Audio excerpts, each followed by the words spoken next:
Do you want to know how you can log into your omail.ai account?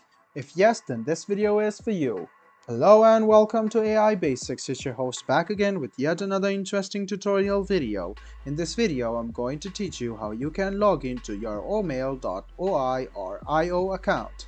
Go ahead and open Chrome or Edge browser on your PC, and then you can see the search bar. Go ahead and search for omail.ai login, and you can see this page open. So go ahead and click it. It will take you to the official page of Omail where you can log in using your email address and password. So go ahead and write down your email address in this box over here and the password in the next box.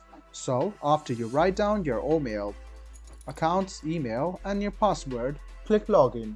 This way you can log into your Omail account.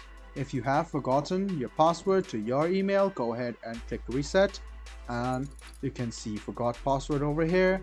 Go ahead and write down your email address, click reset, and then a mail will be sent to you by Omail, and then you can recover your account quite easily. If you don't have an account yet and want to create one, go ahead and click create an account and you can create an Omail account for you. I hope this video about how you can log into your omail.ai account was helpful for you. If you still have any kind of confusion, please do mention us on the comment section down below. Like the video, subscribe to the channel, and do hit the bell button for more. Hope to see you in the next video as well. Until then, goodbye, take care, and make sure you enjoy!